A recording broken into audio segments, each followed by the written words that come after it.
of the Metropolitan Area Planning Commission. At this time, I'd like to call on opening announcements.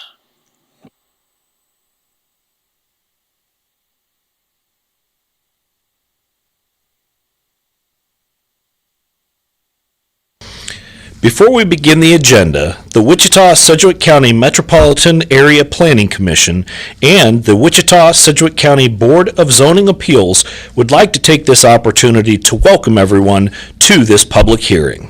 For those in attendance, copies of the agenda for today's meeting, the public hearing procedure, and Planning Department staff reports on all agenda items are available in the lobby. The Planning Commission's and the BZA's bylaws limit the applicant on a zoning, subdivision, or variance application and his or her representatives to a total of 10 minutes of speaking time at the start of the hearing on that item, plus up to 2 minutes at the conclusion of that hearing. All other persons wishing to speak on agenda items are limited to 3 minutes per person. However, if they feel that it is needed and justified, the chairman may extend these times by up to 2 minutes.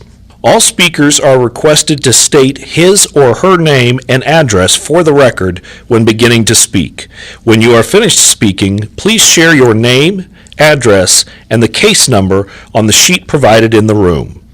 This will enable staff to notify you if there are any additional proceedings concerning that item. All speakers at the podium, please remove your face mask before speaking into the microphone. Please note that all written and visual materials you present to the Commission and the Board will be retained by the Secretary as part of the official record. If you are not speaking, but you wish to be notified about future proceedings on a particular case, please provide your contact information to the Planning Department. The Planning Commission and the Board are interested in hearing the views of all persons who wish to express themselves on all the agenda items. However, we ask that all speakers please be as courteous and concise as possible and avoid long repetitions of facts or opinions which have already been stated. For your information, the Wichita City Council has adopted a policy for all city zoning items. A copy of this policy is available from the planning staff. The City Council relies on a written record of the Planning Commission hearings and does not conduct its own additional public hearings on these items. The decision of the BZA is final. Any appeal of a decision of the BZA is to the district court. Thank you. Could we have a roll call now? Yes, sir. Duell. Here. Foster. Here. McKay. Here. Green. Here. Bill Johnson. Here. Josh Blick is absent. I believe we've heard from him that he'll be here in about the next 30 minutes. Nix is absent. Fox. Here. Warren is absent. Joe Johnson. Present. Miles is absent. Zimbelman. Aldrich. Here. Williams Bay. Here. Sir, I show 4 members absent and 10 members present. Thank you.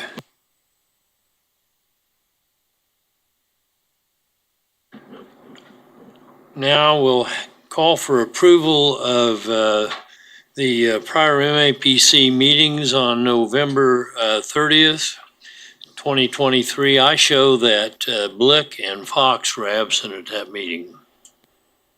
Move to approve. Second. Okay, we have a motion by Foster and a second by Joe Johnson. All in favor signify by saying aye. Aye. The, Abstaining.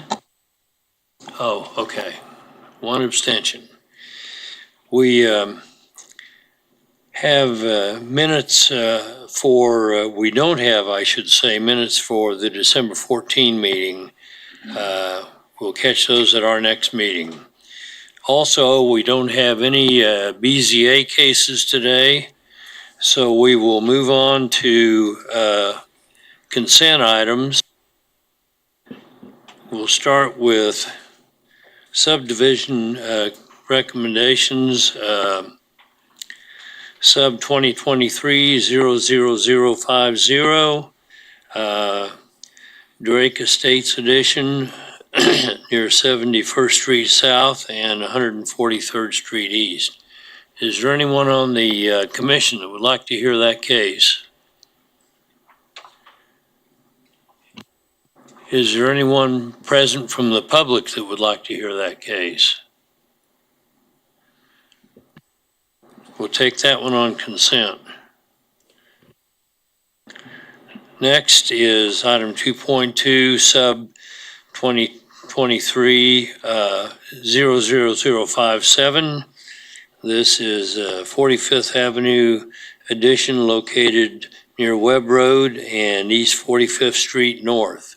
Is there anyone on the Planning Commission that would like to hear that case? Is there anyone present from the public that would like to hear that case? If not, we'll take that one on consent. Next, we have item 2.3, sub 00058, J&S Edition located north along East 55th Street South and near West Hydraulic. Is there anyone on the council, on the commission that would like to hear that case? Anyone from the public present that would like to hear that case?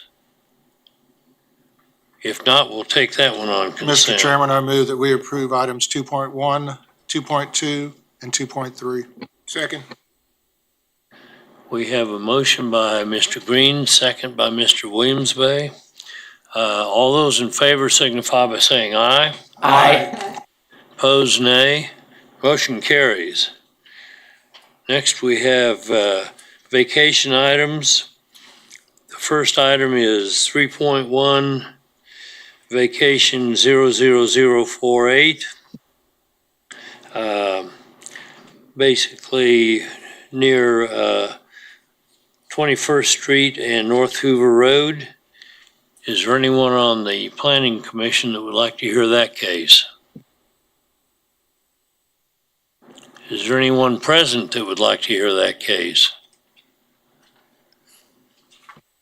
If not, we'll take that one on consent.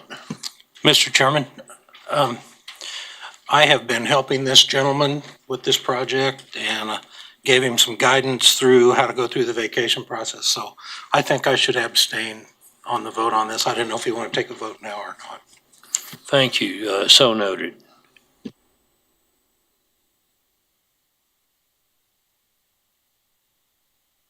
Mr. Chairman, can we just go ahead and vote for that one, and that way then he can abstain from his vote? And well, I move that we approve item 3.1. Second. We have a motion from Mr. Green and a second from Mr. Joe Johnson.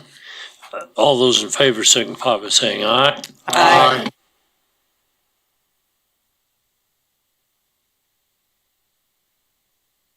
Oh, yes, one abstention. Sorry about that. Okay, now we're on item 3.2. It's vacation 2023-00049, basically located on South Broadway and Topeka between English and William.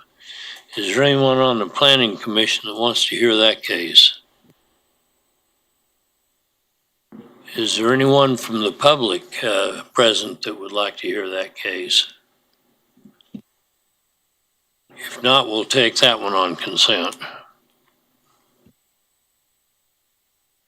Next item, 3.3, vacation 2023-00050 is a setback on property located south of East 31st Street North and west of North Rock Road.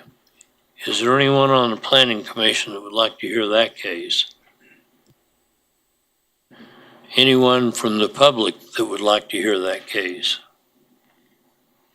We'll take that one on consent. Next, we have 3.4, vacation 2023-00051, located near North Rock Road and 45th Street North. Yes, I'd like to hear it. There's two items here, and 4.2 are same piece of property, so I hear both of them.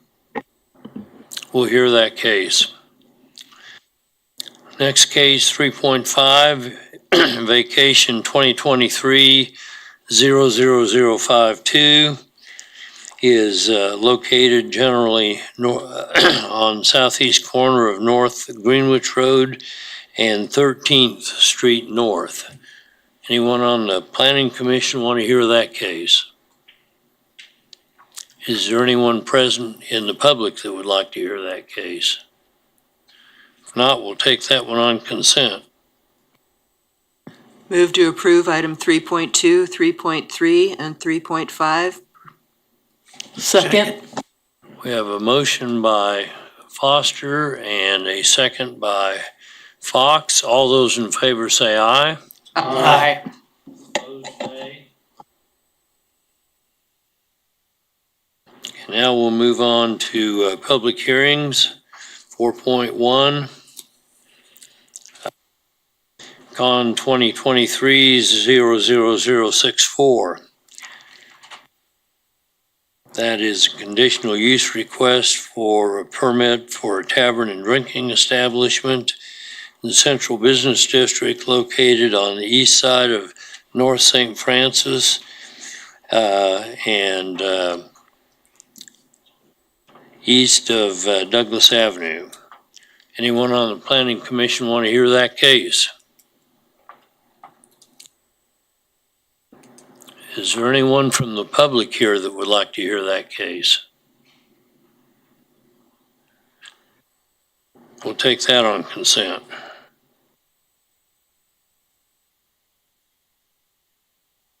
The next case, I believe, is the same one, John, that was related to the zoning case. Yes, I'd like to hear that.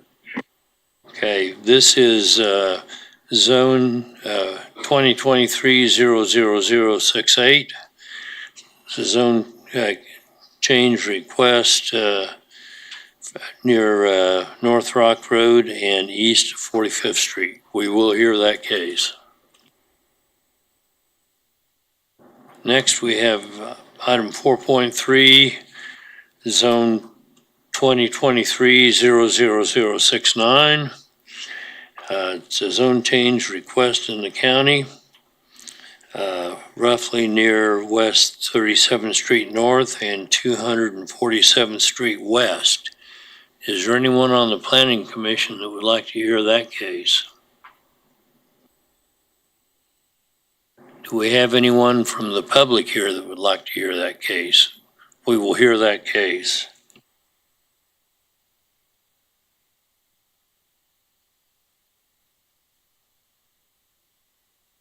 Next case is item 4.4, zone 2023-00070. It's a zone change request in the city from NO to LC to maintain usage rights in the NO district. Basically located near 21st Street North and Mays Road.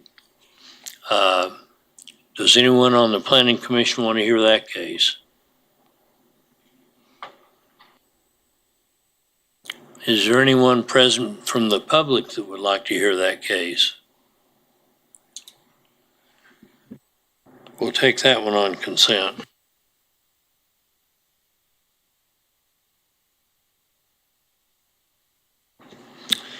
The next case is item 4.5, zone 2023-00071, and with Con 2023-00065. It's a zone change request in the city from SF5 to GC, General Commercial, and LC Limited Commercial to Limited Industrial. Generally located at South Broadway, near Interstate 235. Is there anyone on the Planning Commission that would like to hear that case? Yes. We'll hear that case. Okay, could I have a motion to approve the, Move to approve item 4.1 and 4.4. have a motion from Foster and a second from Mr. Green. All those in favor signify by saying aye. Aye.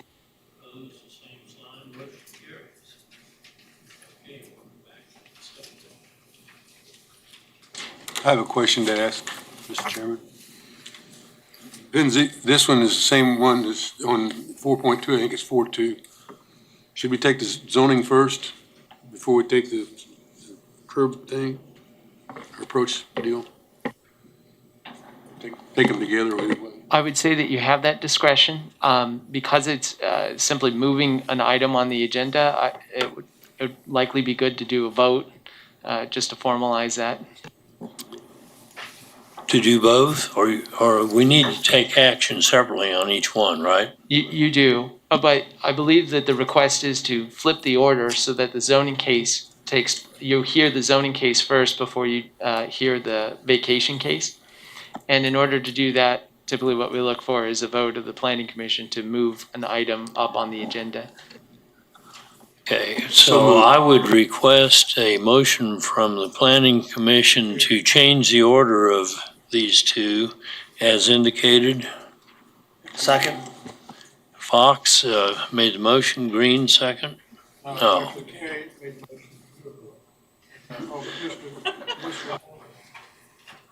Moving too fast for me. McKay made the motion, Mr. Aldridge seconded. All those in favor say aye. Aye. Those the same sign, motion carries. Okay, so I think at this time then we'll move ahead to. We'll move ahead to the 4.2. 4.2, right. Thank you. Did we do the vacation? Did we do 3.4? We're going to do that after we do the zoning. All right, good afternoon, everyone. This is Christina Reith with planning staff. This is case number zone 2023-00068. The applicant is requesting a zone change from SF5 single-family residential to NR neighborhood retail district with a protective overlay. This is a 1.8 acre property and it's located on the east side of North Rock Road within 1/2 mile north of East 45th Street North. The subject site is currently undeveloped. The purpose of the zone change request with the protective overlay is to allow a limited number of low-intensity commercial and residential uses and also to implement architectural controls on site. The protective overlay also restricts the maximum building height and setback requirements to that of SF5 zoning. Section 4B of the Unified Zoning Code requires screening on commercial properties when abutting residential properties. And so the subject site will be required to screen on the north, east, and south sides. The Wichita Landscape Ordinance requires commercial developments to provide a landscaped street yard with parking lot screening along arterial streets where adjacent to residential zoning. The applicant shall comply with the regulations set forth in the Wichita Landscape Ordinance and submit a landscape plan to be approved by the Planning Department prior to the issuance of building permits. Section 4C of the Unified Zoning Code requires adherence to compatibility setback and height standards for commercial development where abutting TF3 or more restrictive zoning. A little bit of case history on this property. In 2008, the Wichita City Council approved a zone change from SF5 to GO General Office District. This was Zone 2008-00053. However, one of the conditions of approval was that they were required to either replat or vacate the platter's text for commercial uses within 1 year of the zone change. That never happened, so the zone change was declared null and void. The requested zoning is in partial conformance with the Community Investments Plan. The Wichita Future Growth Concept Map identifies the site as appropriate for agriculture or vacant uses.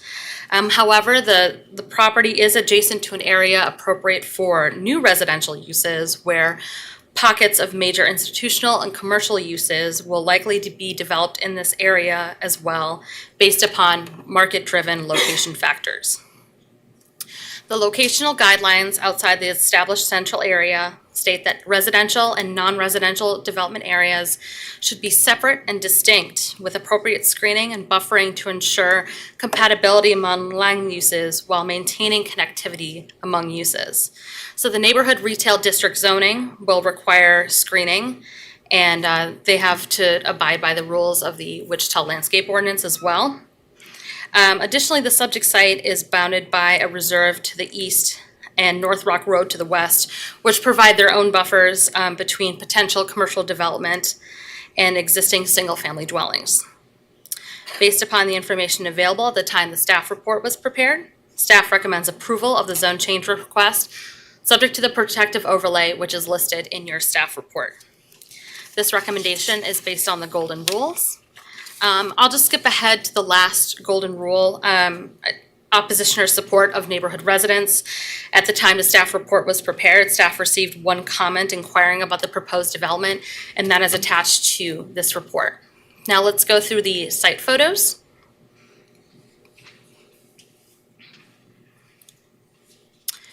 This is an aerial of the subject site.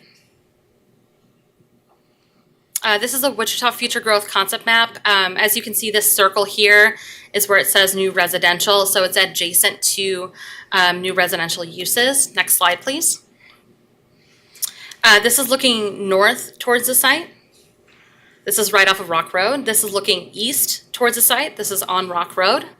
Next slide, please.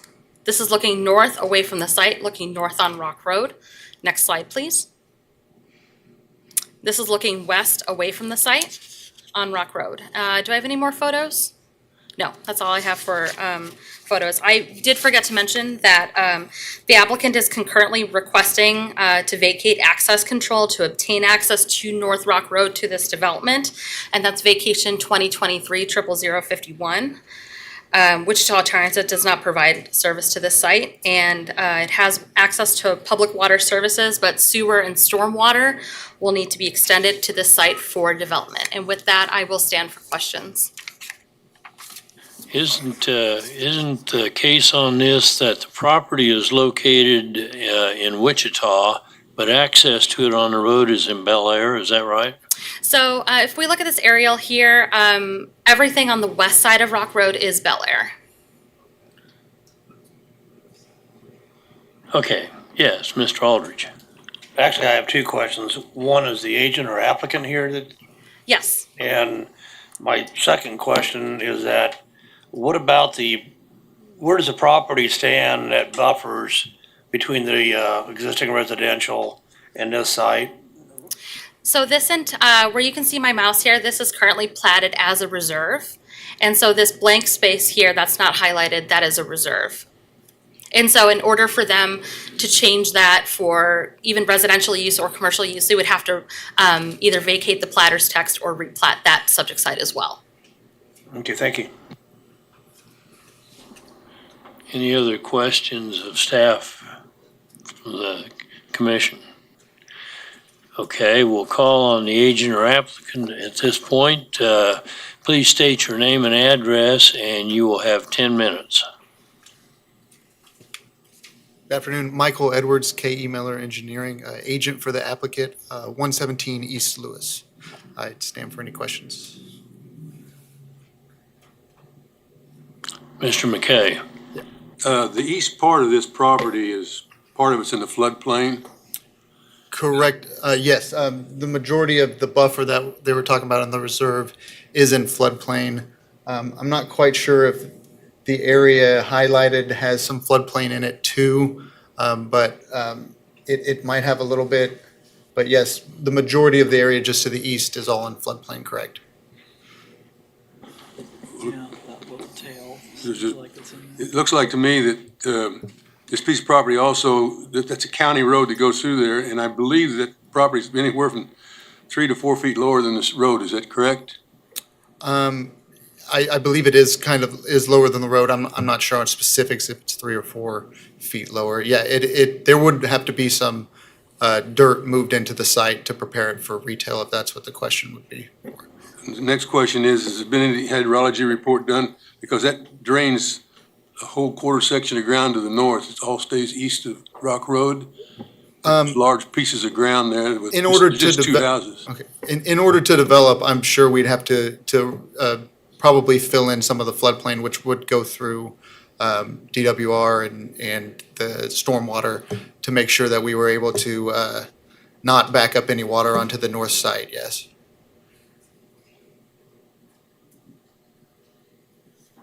Are there any other questions of the agent? Okay, Mr. Green. I guess mine would be a staff question. Will they need to come in and replat this area to do any more development on that? They would not have to replat it. They would have to submit a vacation to vacate the platter's text for this portion of Reserve A. And then there would, at that point, they would need to have some hydrology work done to determine. Not for the vacation of the platter's text, that just allows the uses that would be allowed in the zoning. In my conversations with the agent regarding the associated vacation case for the access control, they understand they need to vacate the platter's text. They're looking to get the zoning accomplished first. When it comes to dealing with the floodplain issue, that is all handled during building permits. They have to do their drainage study and do all of those things to ensure that they're not, inflicting harm on properties nearby by having more impervious surface. Because with this being platted as a reserve, the original drainage plan for the plat probably did not take into account impervious surface in this area. So they're going to have to update the drainage plan for the plat to ensure that they're in compliance with stormwater standards. Just wanting to make sure that there will be studies done to ensure that there is no flooding upstream or downstream. So, yeah. Any other questions of the agent? Are you in agreement with the conditions as part of the protective overlay? We are in agreement with the staff comments and the protective overlay, correct? Yep. Thank you. Thanks. Is there anyone from the public present that would like to speak on this case? If so, please approach the podium, state your name and address, and you will have 3 minutes. Darren Hedrick, 8206 East Sawmill Court, just to the east of the identified space there. I know it doesn't go very far. We just built a house a year ago. The selling point from us, from the developer, was there would never be anything built behind us. That's all native back there, and if we wanted things behind us, we would have picked other places to build our homes. And so a little bit of a concern there. As far as the water there, it's at least 4 to 5 to 6 foot low where that water drains through. There's standing water all the time, not only in that drainage area, but also to the north and those properties to the north. I'm sorry. Oh, so this area here, I guess I can move the mouse on it.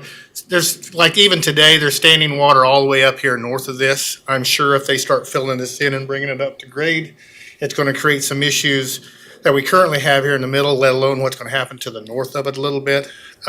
Just a concern that this kind of caught off guard, that I'm glad we found out that they were having a hearing on this, because the homeowners that sit right here, which I live right in this home, we never got any notice or anything, and that I just feel like that when we're told that nothing will be developed behind us and something's proposed, that's a concern to me just a little bit. I understand development. I also know that there's lots of property on Rock that's already zoned for this, for any kind of commercial development. Right there in the corner of 45th and Rock, there's a whole section of vacant ground that's at elevation, that's already shovel ready. So that's just my only concern. Just as a homeowner, I was told one thing and it looks like we're doing something different. Thank you. Can I ask a question? Yes, Mr. Aldridge. Yes, sir. Do you know approximately what the distance is between your property line and where the No, but I mean, it's not close. I understand that they have to put a wall there and do some things. And Jason, we lived right off of Webb Road and Tallgrass East, and the noise on those streets is a little bit much all the time. One of the reasons we built this house here was we're shielded from that with all the woodlands that's in there. It shields a lot of that. And the closer we bring it to us, the less desirable our place is. I couldn't tell you how far it is. Well, where I was getting at is that where your property line is and where the zone property request is, you don't think in between that would be a sufficient buffer between your property and that? The buffer is more about the trees than it is, I think, the distance. I mean, that's the beauty of it, is that really muffles things, but, I'm not gonna get bent out of shape. But if you're asking me, when I'm told one thing and I spend quite a bit of money building a house, I'd like him to just be true to the word, and that's all I'm asking, just be true to the word.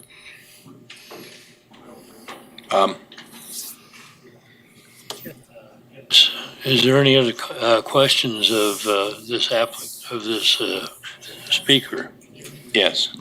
Go ahead. Darren, who made these assurances to you? The developer, I think the And developer. he owns all that property? And I mean, that's just, I got another gentleman that had the same thing. He's with me. He lives right down here, and that's all that native ground there, and that's kind of why we built homes there. And we were kind of told that was a selling point. I guess it lasts 1 year. Thank you for your comments. Is there anyone else from the public that would like to speak on this case? If so, please approach the podium, give us your name and address. So you have 3 minutes, and please confine your comments to new information. My name is Rob Reeves. I live at 8205 East Sawmill Court. And like Darren said, the neighborhood was marketed as this area would be a reserve. And reserve means it's probably not going to be touched or changed. Also, I don't know how much y'all drive through there, but there's beautiful houses and neighborhoods all through here. So if you put in retail, it's going to stick out like a sore thumb. It'll probably fail. There's no retail near here. You would have to go down to the 37th and Rock to reach any retail. And if you need to go buy something, you can drive down there and buy something, or you can order it over your computer. The beauty is one thing, but I mean, I don't know how feasible it is to even build a retail location there. So I would ask the board not to approve the zoning change. Thank you. Is there anyone else from the public that would like to speak on this case? Not, I will call on the agent for rebuttal. You'll have 2 minutes.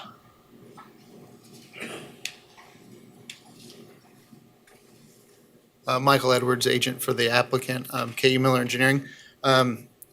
Really just the comment I would make would be, we would make sure to keep all the landscaping ordinances and make sure that the buffer and applies with all the zoning that's been put upon the lot, should it be approved. I know it's probably close to maybe 300-foot distance there between the houses.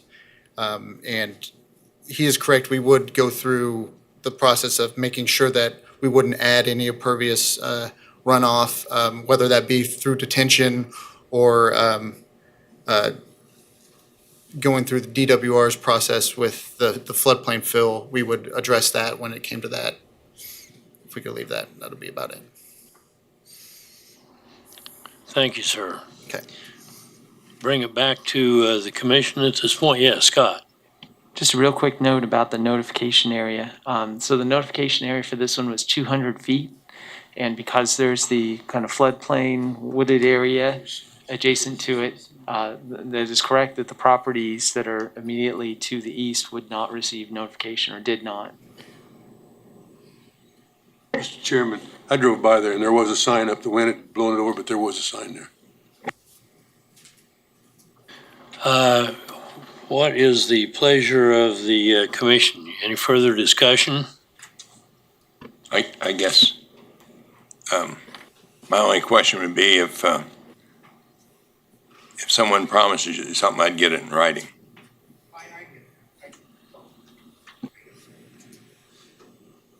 Well, and that this commission isn't actually responsible for keeping the promises of developers or enforcing homeowners association rules.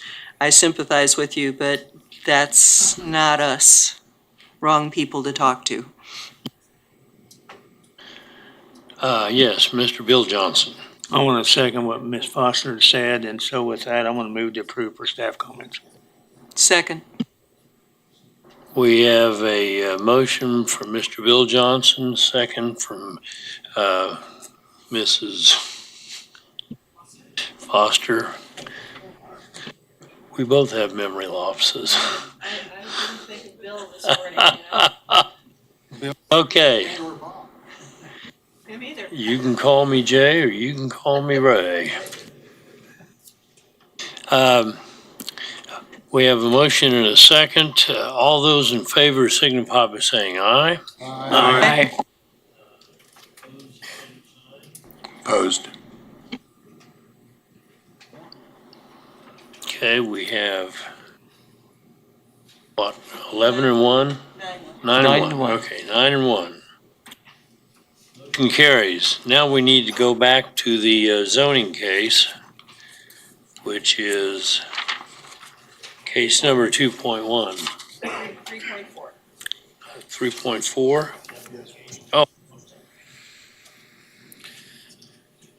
Good afternoon, Philip Zievenbergen with Planning Staff. Vacation 2023-51 is a request to vacate a portion of access control on the property we just talked about, which is again on the east side of North Rock Road, within a half a mile north of East 45th Street North. I'll spare some of the detailed information because we just heard a lot about the property, its location, its current zoning, and the intended uses being for future commercial development. They're asking for a 35-foot drive along essentially the very north end of this property onto North Rock Road. There's complete access control along the west property line of this. It's the east side of North Rock Road. And so they have to vacate the access control in order to allow that 35-foot drive. One thing that's interesting about this case, and Chairman Dool brought it up, is the property was platted into Wichita and the plat established the access controls.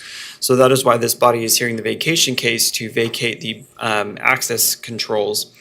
But all of the right-of-way for North Rock Road is in the city of Bel Air. And so they're essentially asking for access onto a road that Wichita does not govern, but Wichita governs the access controls.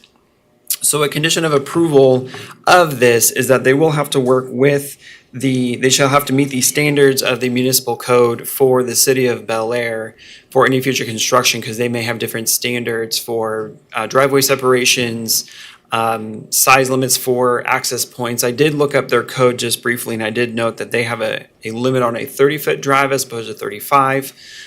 So if a 35-foot opening is allowed, but Bel Air only allows a 30-foot drive, well, they can fit a 30-foot drive within a 35-foot opening, so that should be okay if that's what Bel Air restricts them to. So again, that is one condition of approval, is working with the municipal code and meeting the standards of Bel Air for their access management, because they govern the right-of-way of Rock Road at this location. There is a Wichita water line in the right-of-way. Constructing the drive over top of the water line is fine. Public Works and Utilities did comment that there's an air release valve near the location. Any raising or lowering or relocation of the air release valve would be at the applicant's expense. Traffic Engineering and Wichita Fire do not object to the vacation, but again, there's a lot of it that Bel Air will have to weigh in on when they actually go to the physical construction of the driveway. There are other utilities in the vicinity, but they should not be in conflict with the request. If there is found to be a conflict, any relocation or removal would be at the applicant's expense. This was heard at the subdivision committee last week, and there was a recommendation for approval that was unanimous. There hasn't been any public comment regarding the access control and providing a drive onto Rock Road at this location. So that is what is a difference between this and the zoning cases. There has been no public comment regarding this. With that, I can stand for any questions. Does anyone on the commission have any questions, Philip, on this?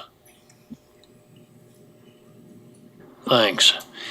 Is there anyone present from the public that would like to speak on this item?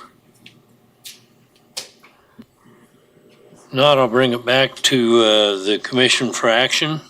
Move to approve for staff comments. Second. We have a motion from Mr. Bill Johnson, second from Mr. Green. All those in favor signify by saying aye. Aye.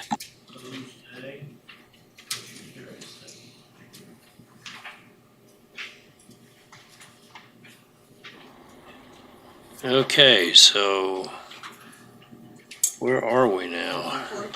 4.3. Okay, 4.3, call on staff to give us a report on it.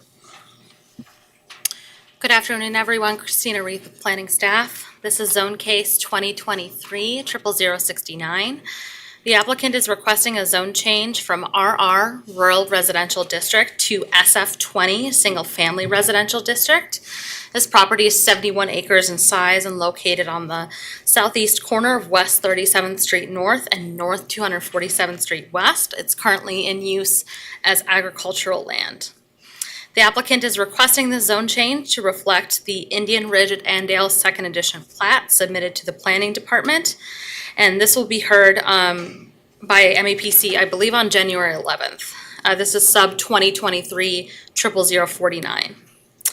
So according to the proposed plat, the property will be subdivided into 41 lots. The residential lots will average a little bit over 1 acre in size, with the exception of the lots fronting North 247th Street West, which are 3 to 4 acres in size.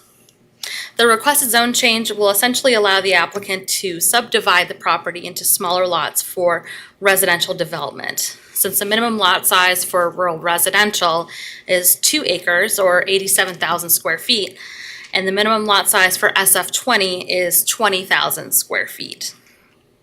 Skipping ahead here, there are no zoning cases associated with the property.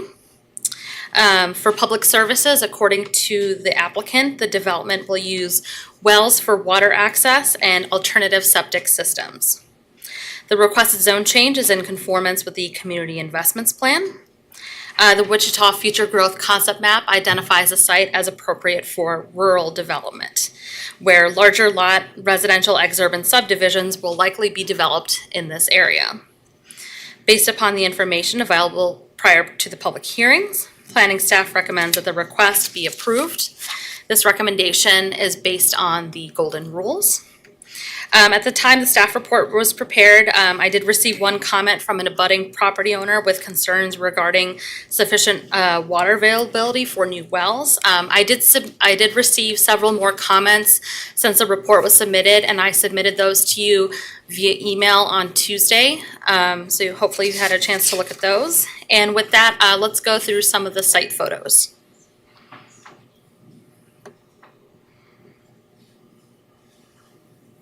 This is an aerial of the proposed development. This is the Wichita Future Growth Concept Map.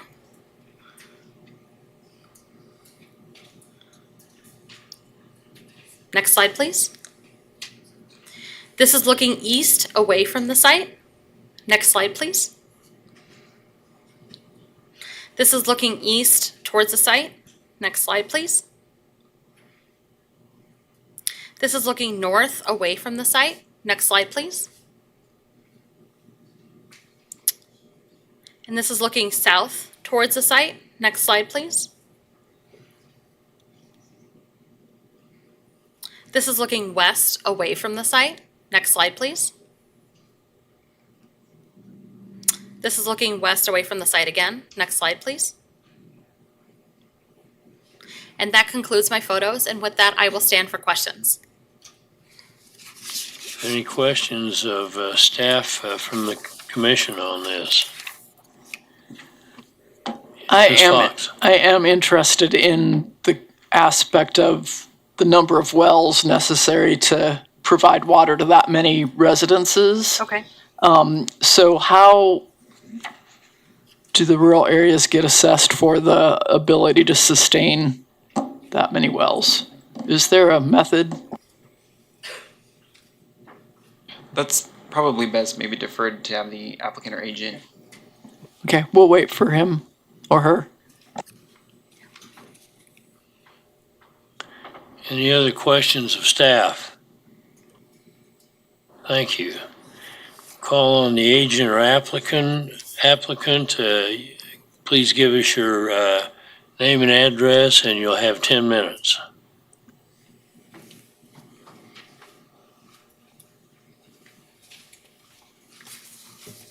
Tom Hager, 25340 West 37th Court North, and open for questions. So how do we know this many wells can be supported? And then has there been a soil study also on the ability to sustain a lagoon or an alternate septic system for these rural lots? Because 1 acre wouldn't be sufficient for a lagoon for sure. Correct. There will not be any lagoons on any of the properties. It'll be alternative sewer, and the county approves every sewer system. And then water wells, do you understand the process there to make sure there's adequate water to sustain that many Yeah, lots? each home will actually have their own water well, so they will have to have it drilled and sized up for what gallon per minute you're going to get to your home. About 2 weeks ago, 2.5 weeks ago, we had a test well drilled, and they were getting 25 gallons a minute going 80 feet deep. And I've got a lot of samples here for wells in the area. Mr. Aldridge. I'm sorry, sir, could you repeat how deep? 80 feet. So in Indian Ridge First Edition, I think our average over there is about 100 feet. He went 80 feet on this one and stopped. Yes, go ahead. What's the closest rural water district to this piece of property? Oh, 7, 8 miles.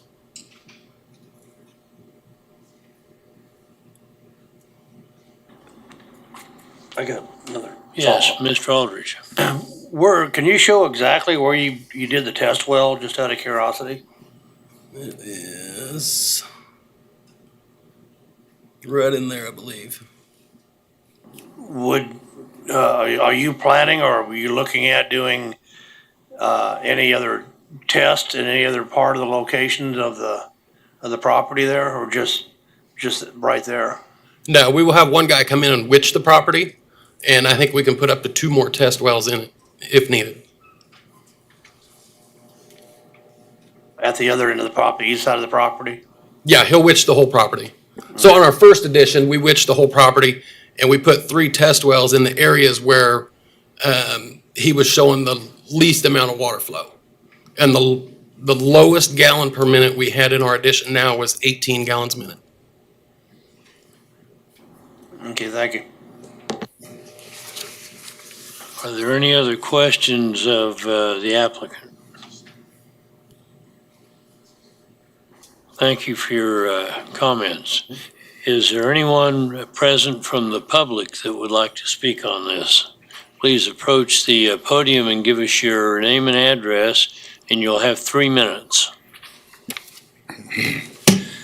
My name is Doug Weger. I live at 24327 West 37th Street North. I'm the property in here. I have concerns with rezoning from rural residential to single-family residential. I currently have a well with water flow issues that we bought the property September of 2016 with no issues. We had the development that's just up here come in, started in 2020. And then that was when 21 we started having water surge issues with our well, that the water would run for 25 minutes and then it would start tapering off. And at this point now, with the drought and everything, I can run about 15 minutes before I lose my water pressure, and I have to let it sit for 20-30 minutes and then I can run it again. So I definitely have concerns with the water. If you could do an overall expand out, the boundary for Rural Water District 4 is a half mile to the east of the boundary of this development. If you look at the overall plan, it shows a drive going to the east. So I feel like the rural water district would be a great source for this development with the number of properties, especially if there's a drive planning on expanding east, which may or may not happen. The second thing I wanted to bring up was the staff report discussed increased traffic.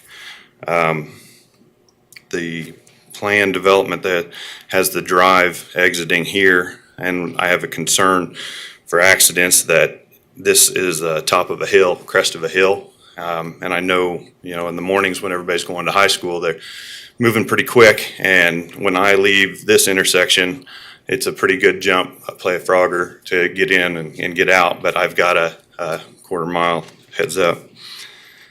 The other thing, the staff report mentions that this is in conformance with the community investment plan.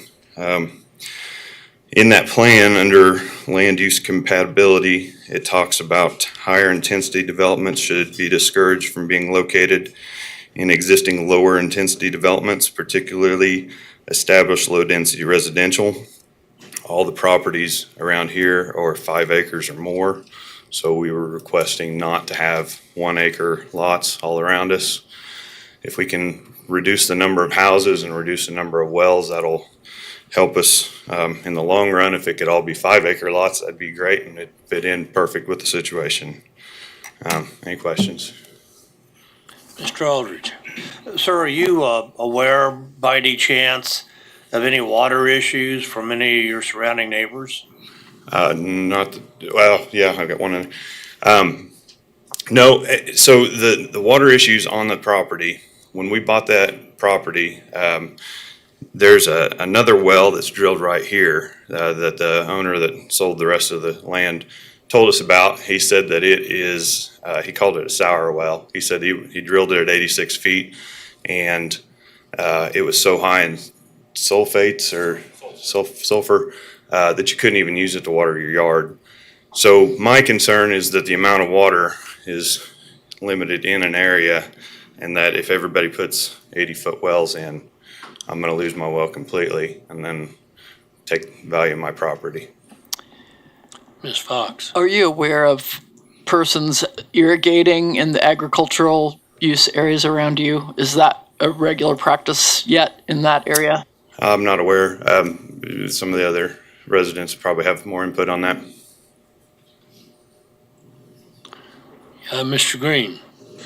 Sir, do you know how deep your well is that you're getting water out of, that's good water? The one that's failing is 36 feet, and I had the drilling company come out that put that well in, the test well, and they looked at lowering the well, and they said that I was at the bottom of my casing. So that well got put in 2004 with the house, and so my thought process is that if 34 feet was deep enough at that point, and in 20 years the water level's been going down, it's going to continue to go down. I don't know how much 40 houses is going to help my timeline. Mr. Zimmelman. Are you in agreement that with the applicant that the rural water is 7 or 8 miles away from this property? No, it's the boundary line's a half mile east. But do they have service there? That's what I'm asking. What I'm told, the intersection, intersection a half mile east of this road, there's the end of the pipe for Rural Water District 4.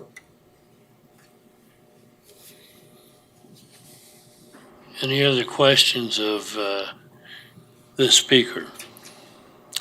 Thank you for your comments. Is there anyone else from the public that would like to speak on this? Please go to the podium and give us your name and address. You'll have 3 minutes. And please contain your comments to new information. Thank you. My name is Jared Schneider. I currently live at 3400 North 247th. So it's a little bit south of this property here. Me and my employer own and farm this 80 acres. So we are the farmers there. To answer your question earlier, was the nearest irrigation pivot is 6 miles east of us and about 5 miles north. The water is obviously a lot closer to the river there. They get a lot more flow. My well in my house is over 120 grains hard. So I have very, very hard water. I am on the limit of my sulfur limits to have us as drinkable water and for livestock. Among the damages to the development is that the damage that would occur to our agricultural land. We have a lot of water flow coming into that I don't feel they have adequate water drainage in their plat system, and 40 houses draining that much water would not allow the perforation of it going into the ground. Also, on page 24 of the Community Investment Plan that was approved by the Sedgwick County Board of Commissions, in section Land Use Compatibility, section 4 Rural Area, paragraph A, it quotes, "Discourage encroachment of land uses such as residential and recreation that would be negatively impacted by noise, dust, odor, light, and other impacts of agricultural operation to primary agricultural areas outside to 2035 urban growth area." Obviously, this place is it's from 183rd, so 4 miles outside that area. I have a Kansas issued private applicator's license being a farmer. My complaint also is that my license requires me to keep a buffer zone when spraying chemicals. So if you put 10 houses along this edge, I am going to lose up to that 310 feet that I have to stay away. So when that happens, there is no crop here. I cannot treat that ground. I cannot grow a crop there.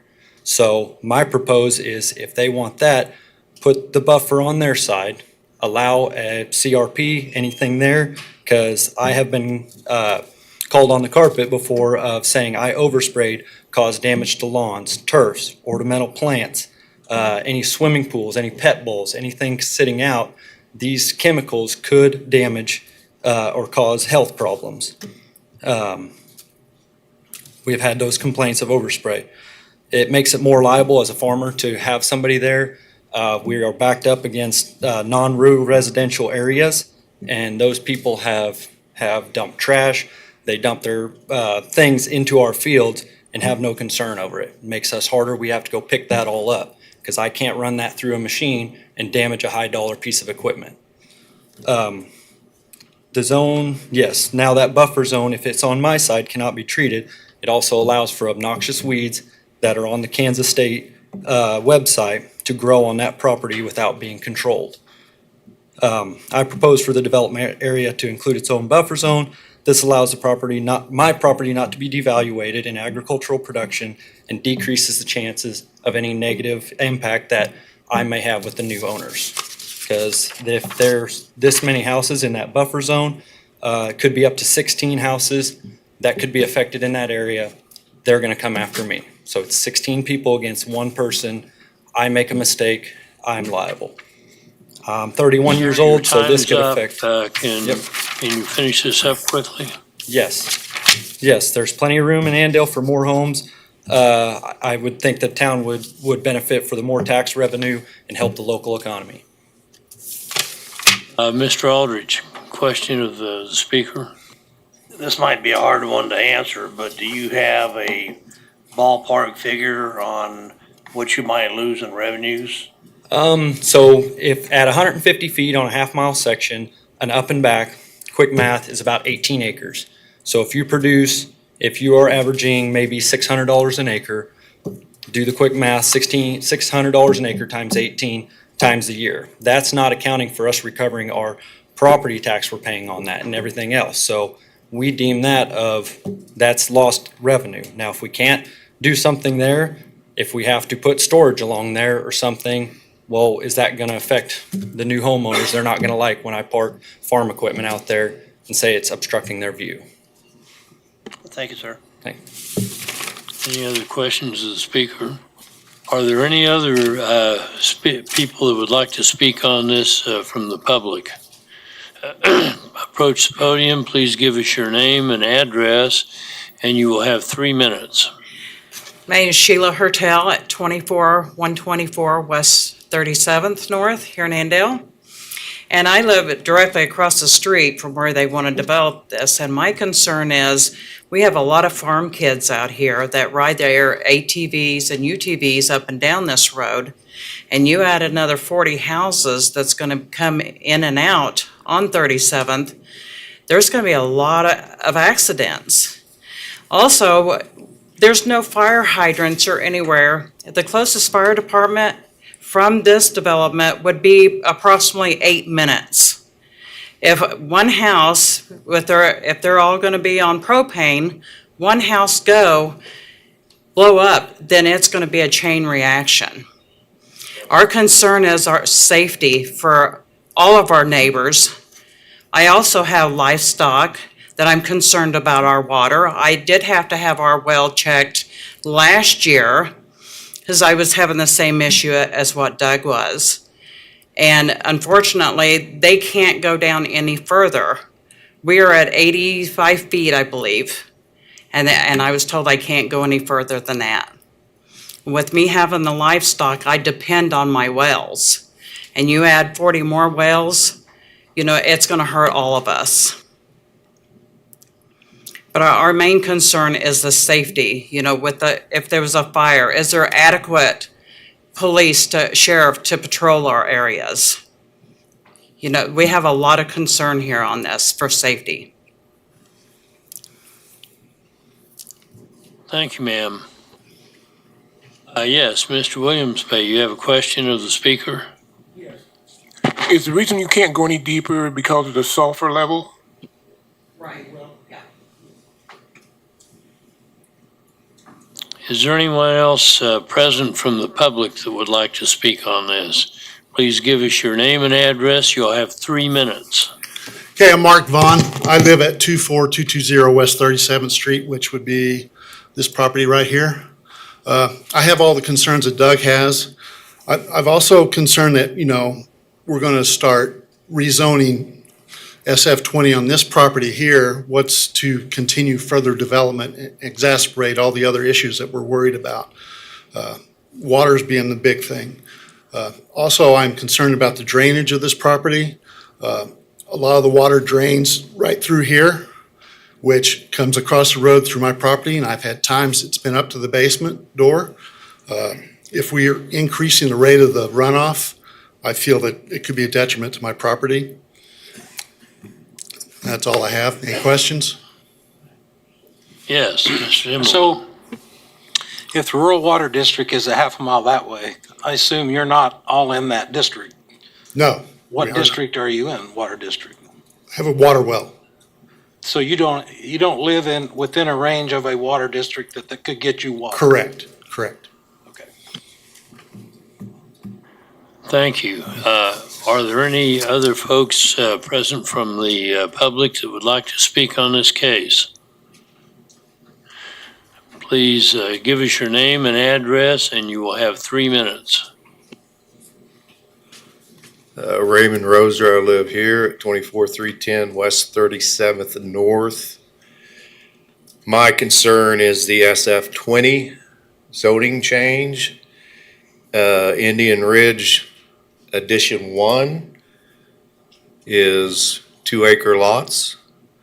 They want to knock this all down to 1-acre lots except the frontage on 247th. We are a rural residential, or what do they call that? Get my note out. Low density. Our whole neighborhood is low density rural. We'd like to keep it that way. I'd like to just oppose this. It will devalue all our properties that live along 37th Street. Thank you, sir. Excuse me, sir, have you had any issues with your water issues on your property? Well, now that you mention it, I forgot to say this. Ever since they put in Indian Ridge Addition 1, I've had well surge ever since. And I have not had my well tested for depth or capacity. But I do have well surge at the current time. Thank you. Thank you, sir. Thank you. Is there anyone else that would like to speak on this? Anyone else from the public? If not, I will call on the applicant or agent to come back and for rebuttal, and you'll have 2 minutes.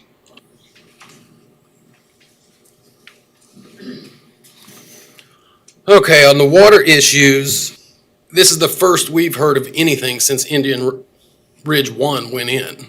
I really wish some of the neighbors would have came to us and said something, but there is no one in Indian Ridge 1 that has had a problem. We're finding good veins, good water. The quality of water is excellent. We've never heard of any problems. Traffic in the area, traffic will increase, and we do believe that most people are going to use the entrance off of 247th because it's going to be a brand new road going in. The roads that we have to put into county specs, it's a big chunk of change, and it's a lot of work. And we like to keep them nice. So I think majority of people and construction is going to come in off 247th. As far as some of these other things, I'm open from questions from you all. Ms. Foster? Have you at any point in the process of developing this concept discussed with Rural Water District Number 4 the possibility of extending a line? No, not yet. Is that an option? I think cost-wise, we could talk to them. Okay, thank you. Any other questions? Thank you for your time. Thank you. Bring it back to the commission now. Any further discussion on this? Mr. Aldridge? My concern is the water issue, of course, and I'd definitely like to see, to follow up on Commissioner Foster's question, to find out what would be the possibility of the cost to hook up to the rural water district, or at least become part of that where they can service that, because if there's residents around there right now that are having issues with their well, and that water goes, they got major problems. Their whole livelihood's right there. And then you look at the farmland to the south of that, you're looking at potential loss, $10,000 to $15,000 a year, and that's an awful lot for any farmer. So I got major concerns on that aspect, but my biggest concern is a water issue right there, and I'd sure like to see that somehow addressed, and where the other residents around there would be assured that they're not going to lose any of their precious water. Mr. Bill Johnson? Most of the water flows from the northwest to the southeast. So I could see where the Indian Hills may have affected them, but I would think what's south of that is even going to be more restricted. So I'm in favor of having some more test wells done and that's certified of what they can produce. And then that's a record. Then people are either going to buy a lot or not buy a lot, and may force them to bring real water in. Can I ask if we can consider deferring this until we get that information? Plus, I would like to know whether Rural Water District Number 4 would even consider extending a line, and if so, how much that would be. I normally am in favor of higher density development in principle, but I gotta say, this does not seem to be the place for it. I have serious concerns about this particular plat. Mr. Chairman, I guess. let me ask you, this will have to be platted, correct, staff? A lot of that stuff can be brought in front of us when I think, and Christine can correct me if I'm wrong, isn't the plat, it was deferred, but it's supposed to be on the January 11th MAPC, which put it on January 4th subdivision. So next week, the plat is being considered by subdivision. I guess. Mr. McKay, do you have comments? I was just talking about, listening to the deferment thing, situation they were talking about because of the water, because the rural water district 4 may not even take them, it may not be in their zone. So that, I do have a concern about the water though, out there. Well, it's apparently not in their zone right now, but rural water districts sometimes can be talked into extending a pipe and adding to their zone. If the rural water district has that jurisdiction to do so, That's what I'm trying to say. Each one of those, Doesn't currently, but the boundaries can change. that's why I'm saying to defer it till you find out what they can and can't do with the water. Well, it seems to me that 41 lots on 1 acre lots, all relying upon single wells, is probably not a good approach on this, but. Bob, I don't see the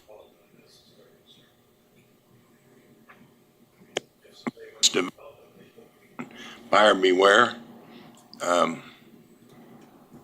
You're Surprised at correct. some of the comments I've heard here from developing council members.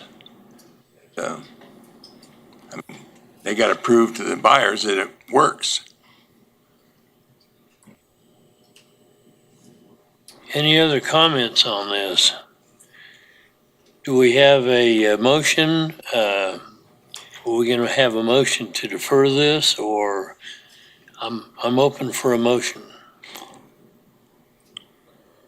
I'll make a motion. I'll make a motion that we defer it until they find out about the rural water district number 4, being able, that they could participate in it before it comes back. And I don't, you said earlier that it would go to the next subdivision committee, but if they don't get the, no, but I mean, if they don't get that, then it's deferred until they get a yay or nay from that and go from there. Kirk Sponsel, Deputy County Counselor. I think at this point, I just want to clarify, you can't require, I don't think you can require the applicant in this case necessarily to gather the additional information. They may potentially be willing to, but I don't think that's necessarily something you can require at this stage in the process. Ultimately, it would come down to, yeah, if they were willing to gather more information, then that would be great. But if they're not willing to, then you'd have to make a determination without that information. So what I'm saying is I'm not sure if deferral makes a difference at this point if the applicant's not willing to do it. So, Counselor, it's my understanding if this case were denied today, they could not come back in for a year, regardless of whether they got more information on hooking up to water. Is that correct?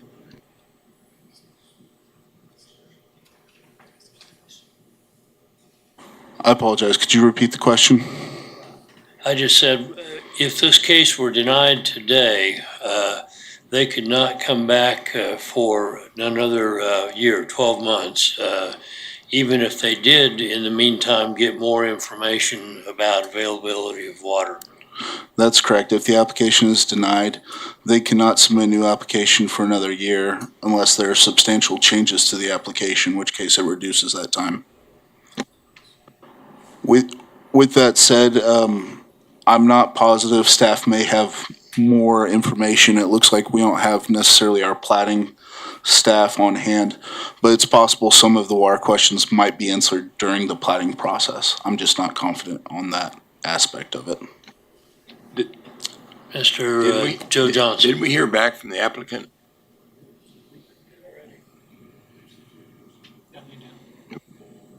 Yes, we heard back from the applicant.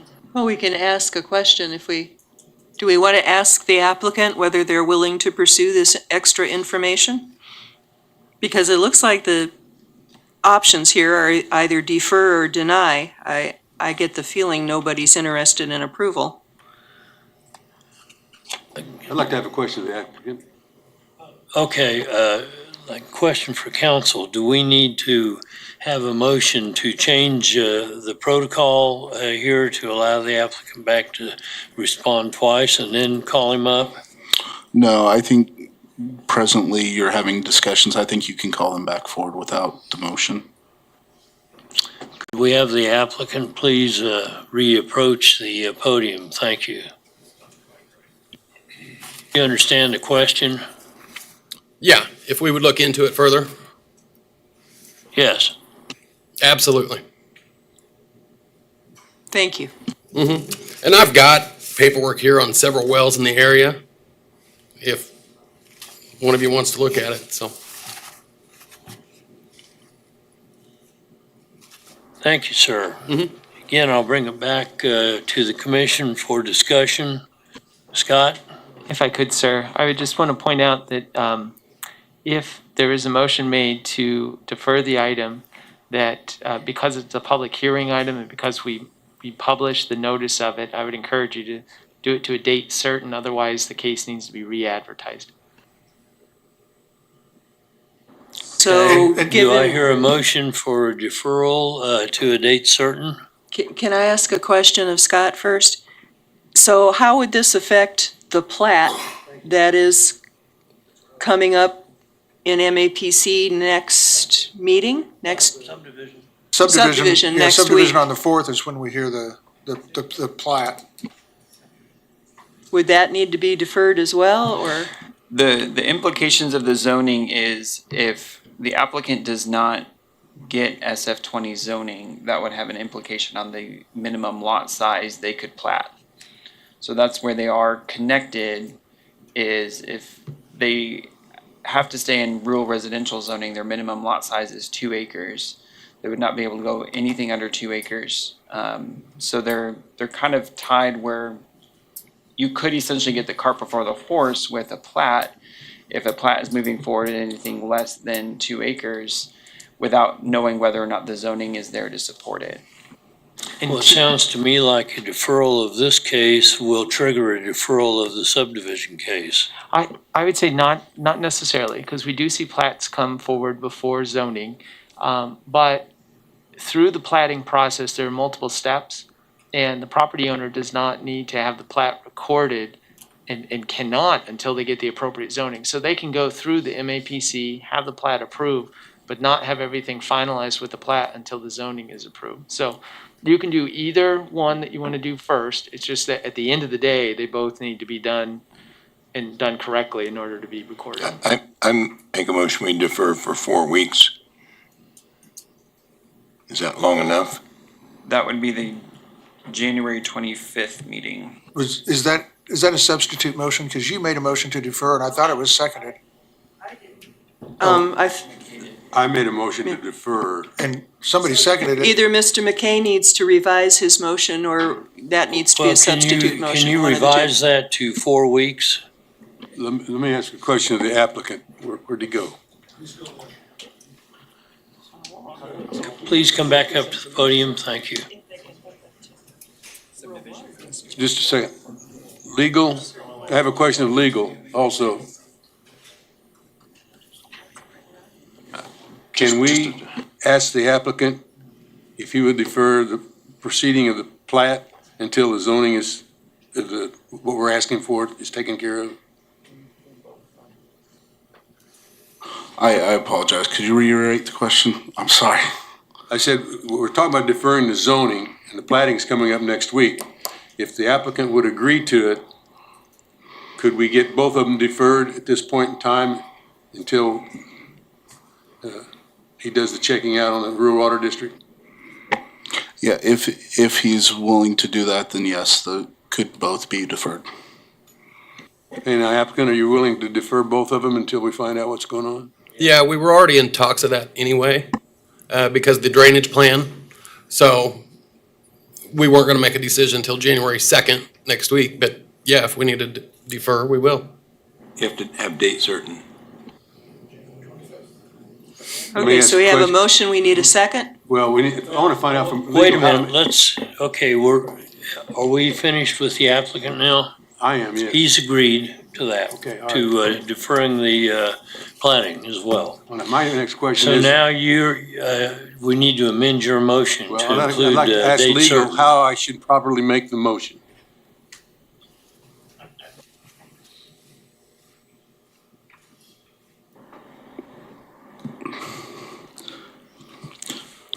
Because the only item before you today is the zoning matter, that's what I recommend the motion be based on. I think the subdivision item can be addressed separately by staff. So with that said, the motion would be move to defer this item to a date certain of January 25th, 2024. I apologize. Yes, 24. Does that mean then that the subdivision next week can do the same thing with the plat? It's up to the applicant. Well, the applicant has already agreed to it. That's right. Staff can do that. It's not contingent upon this motion. That's right. No, but the applicant could just do it voluntarily and pull it. Yeah. Because if you don't, I'm gonna make a motion to do that. I'd like to make a substitute motion that we defer this item, zoning 2023-00069, until January 25th, 2024. Isn't that what John? Except he Mr. never McKay- He keeps talking about it, but he won't do it. No, he did it. I think we need a substitute motion. I'll second the motion. Okay, we have a substitute motion by Foster, second by Mr. McKay. Everybody understand the motion? It's to defer the action or defer the case until the Planning Commission meeting of January 24. Is that correct? Yeah, 25th, okay. Of 2024, okay. All those in favor signify by saying aye. Aye. Motion carries unanimously. So we will let the applicant take up the case as he wishes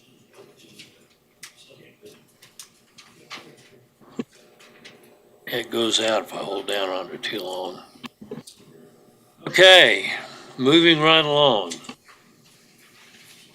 Now have item 4.5. Mr., I was the one that asked to have this heard, and I have a question. Is the applicant area the whole big, long piece, or just the front part of it? Staff, you want to answer that?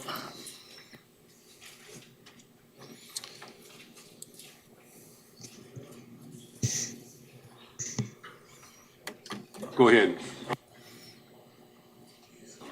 When we discussed this morning, I believe that we are looking at the whole piece of property, and we will talk about where the proposed activity is going to be conducted in the application. Why don't you go ahead with the case? All right, thank you, Commissioners.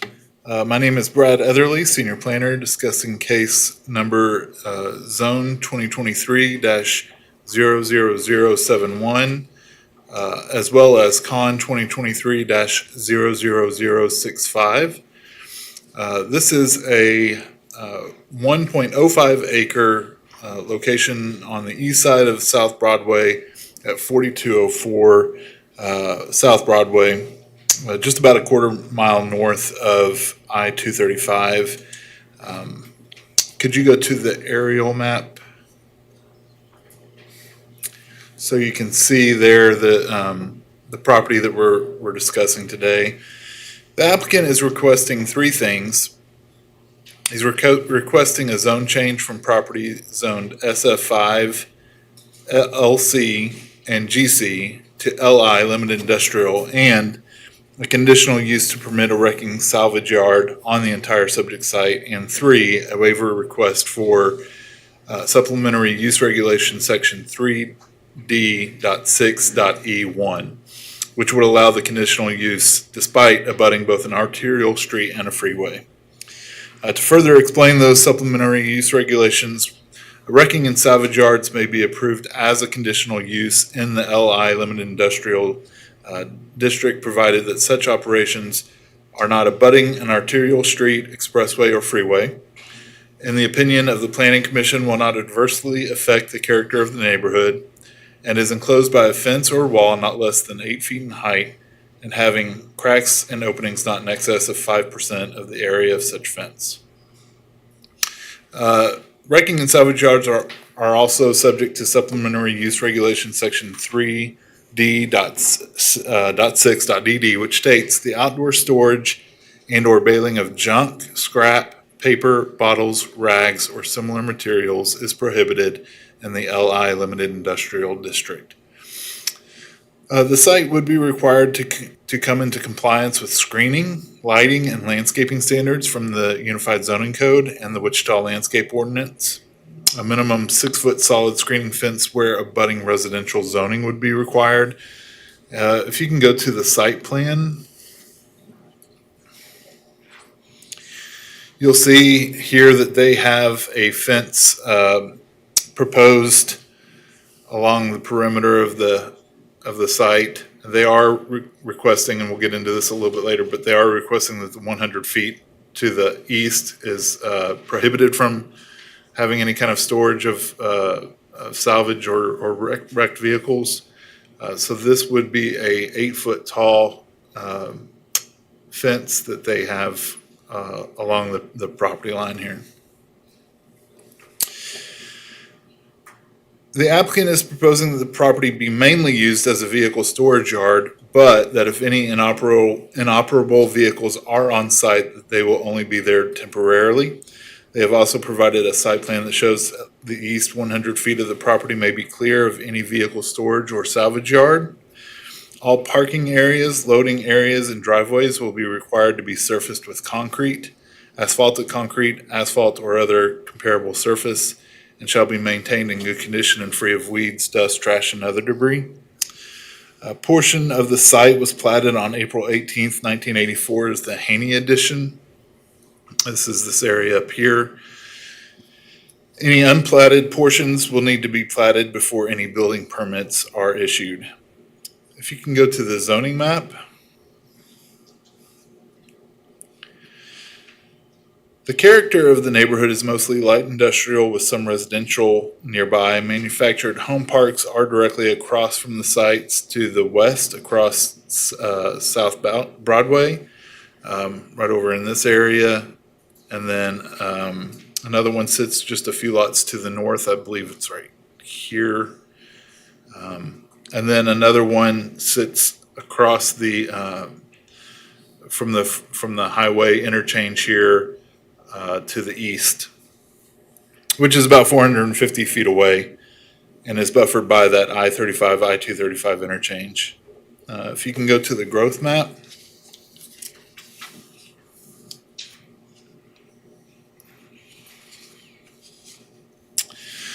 You can see here that the growth map actually has a few different uses that are applicable to the area. One is new employment, one is residential, and then a small portion commercial.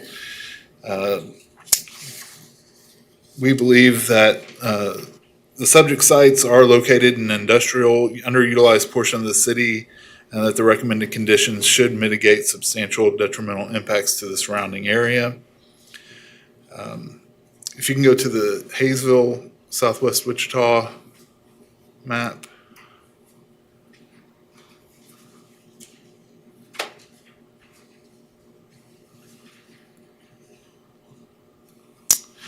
So it may not be in the PowerPoint, but there is a map that shows the South Wichita Hayesville master plan. The request is in the plan that is not in conformance with the plan, which has the areas appropriate for commercial retail development, and clearly wrecking and salvage yards would not be included in that. If you can go to the pictures, please. So here we are, we're looking east away from the front of the site into the back portion of the site. Way past these trees is the interchange of I-235 and I-135. If you can go to the next picture. This is taking a look east from Broadway at the two sites. So they are utilizing this property as well as this property here. If you go to the next site, or next picture. This is looking north up Broadway. Next picture. This is looking south off of Broadway. Next picture. This is looking west across Broadway. Next picture. And that's it. Based on the information available at the time of the staff report was prepared, it's recommended that the request be approved, subject to the conditions listed in the staff report, and this recommendation is based on the golden rules. Staff has received no public comments on this application at this time. And I can stand for any questions. Before I ask for questions on that, the agent and applicant are present. Okay, we're good. Mr. Aldridge. Yes, sir. You just got done saying that South Wichita Hayesville area plan, requested zoning is not in compliance. Then how can you not be in compliance, but yet you're making recommendations for approval? Sure. I think that staff believes that this area is in a pretty industrial part of the city currently. You can see to the south, this is supposedly a vehicle sales lot. You also have areas to the north that are pretty industrial. So we feel confident that this is an adequate use for this part of town. Well, there's a big difference between vehicle sales and scrapping. Okay, thank you. Ms. Foster? The 3 parcels to the south on the south of the east end of this property, how are those accessed now? And if a fence is built around this entire parcel, how will that affect access to those parcels? You were speaking of these 3 areas right here. If you can go back to the zoning map, you'll notice that I believe these are all zoned single-family, SF5, single-family residential. As it stands right now, I would assume that access is from South Broadway through these lots. There is really no other access to those lots. The So zoning. is there an existing fence already, so they can't access those lots from the north? Somebody would have to trespass upon that property to get to these Well, lots. I have heard that occasionally happens, but anyway, I'm sorry, go ahead. Yeah. So they'd have to come in from Broadway along the south edge somehow and plat access to the 2 northern lots through the first lot.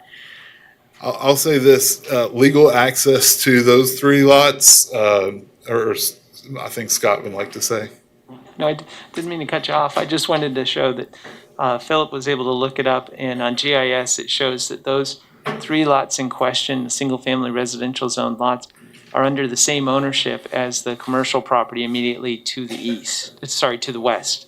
Okay, that makes better sense then, thank you. Any other questions of staff at this point? Thank you. Now we'll call on the agent or applicant. Please give us your name and address, and you will have 10 minutes. Thank you. My name's Jay Cook with Baughman Company, agent for the applicant. The request, it's important to note that we do have a conditional use on this not to allow scrapping. What the applicant is wanting to do is to be able to bring in wrecked vehicles, store them on the property until they are taken to their next destination, be it to be fixed at a collision repair site or to be taken somewhere else to be junked. But there will be no junk or salvaging of vehicles on this site. The reason why we need the conditional use is because if you're going to park inoperable vehicles on the site, you have to have that conditional use in place. So if he brings in a towed vehicle without a wheel, that's an inoperable vehicle, which would be illegal or not allowed by the current use of LI to stay parked. Other than that, Brad did a fantastic job explaining, and if you have any questions, I'd be happy to make stuff up. Any questions from the commission of the agent? Mr. Blick, and please let the record show that Mr. Blick joined us prior to this case. I just had a question. In the recommendation, it says that you, to have a gravel storage area. Are you fine with that, having Yes, gravel? over that the lot? applicant is in agreement with all staff recommendations and conditions that are placed on it to have an impervious surface to reduce any chance of vehicle liquids running off of the property. Thank you. And from the site plan, I don't know if you want to go back to it, but the area that's already fenced is where we're really focused on right now. If we move along to a phase 2, which is definitely a future plan, well into the future, I believe, we're really focused on this area right here, which currently has a fence that need to probably be brought up to the fencing code. But this area, this phase 2, is not something that we're pushing for quickly, and we'll obviously have a site plan for that when that time comes. Any other questions of the agent? Yes, Mr. Williams Bay. So the fencing you're showing now is only for phase 1. You're not going to fence in phase 1 and phase 2 now? So there won't be any fencing for phase 2 until that is developed. And the fencing for phase 1 is currently there as it stands now. It will need to be brought up to the standard of keeping it the screening of the fence, but other than that, it's existing as it is. I mean, you're going for a zone change for both phase 1 and phase 2. We're wanting to zone change the entirety of the piece of property, yes. And we put in the 100-foot buffer in an attempt to be good neighbors on the waived, what was that one, Brad? The use regulation of being abutting a freeway. And since we are abutting 135, 235 interchange there, we want to stay 100 feet off of that to keep the site off of it. Are there any other questions of the agent at this point? Not, thank you. Is there anyone from the public that would like to speak on this case? Anyone present from the public? If not, I'll bring it back to the commission for further discussion. What's your pleasure? I move for approval of staff comments. I'll second it. Have approval from Joe Johnson, motion, and a second from Bill Johnson. All those in favor say aye. Aye. Aye. Opposed, nay. Motion carries. Now, Mr. Paul and Scott.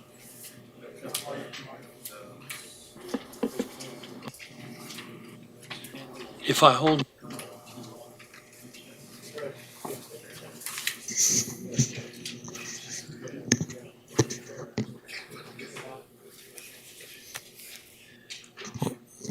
Well, thank you, Mr. Duell. Thanks for the recognition. And number one, I'll make an announcement that we continue to work on getting you a hot mic. So unfortunately, we've not been able to get that done quite yet. So I keep working. Yeah, very funny. There are three things besides that I'd like to announce for you. And the first one is just that I think you all know that Neil is planning on retiring. Still trying to convince him not to do that for the next week or so here. But I wanted to take a few minutes to recognize him for his 26 years of service and dedication to the people of Wichita and Sedgwick County. As you know, Neil's not someone who likes the limelight, so I actually told him and asked him about doing this, and so his preference was not to be here. So he doesn't have an opportunity for a rebuttal. However, I think it's important to publicly recognize him. And as many of you know, he's worked as the lead planner for all things subdivision and plat related. He's been with the department since 1997, and I estimate that he's processed just shy of 2,000 plats. And that does not include lot splits and all the other smaller applications that he works on. It's my understanding that prior to Neil, there were actually two people who were working on plats in the planning department. So I think that speaks volumes about his dedication and his efficiency. In addition to his dedication, I don't know if many people know this, but he is often the very first one here in the office. And there have been times when I've come in early and we've scared each other because it's like, whoa. I can tell you that doesn't happen often with me, but the fact that he's here very early is something else. He's a calm presence, and he'll be missed at work. He's had a very positive and significant impact on the residents and stakeholders in Wichita and Sedgwick County. And so I just want to publicly congratulate him and on his retirement, and just let everyone know that his last day is scheduled to be January 4th. He will not be in most of next week. He will only be in on that Thursday. So just want to make you all aware of that. How about the $200,000 bonus? Huh? How about the $200,000 bonus? Should that be a motion or? Whoa, hey. Then there's a second announcement that I would like to make. And this is regarding Amber. So Amber, if you want to come up and you be right there, whatever is comfortable for you. I don't want to force you, but I wanted to take a few moments to recognize and thank Amber for her dedication and service also to the people of Wichita and Sedgwick County.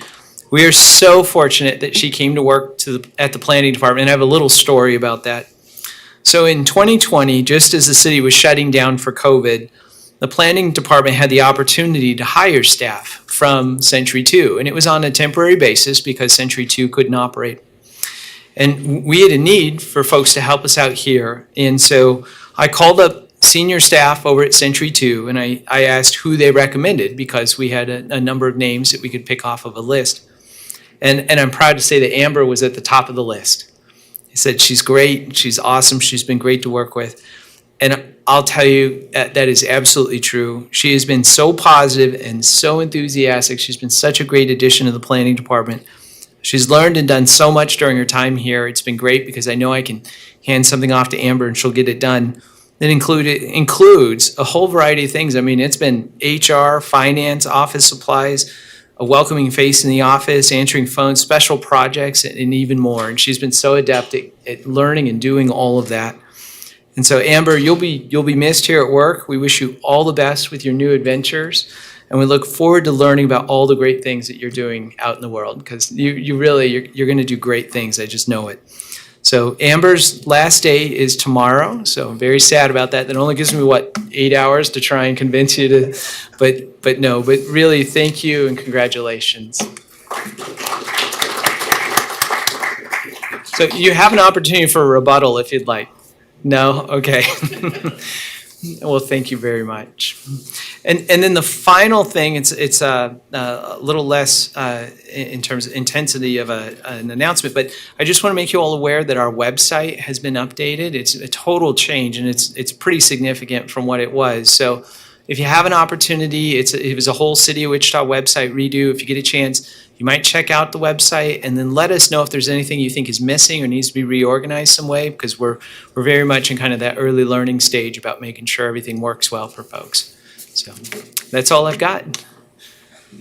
And Happy New Year.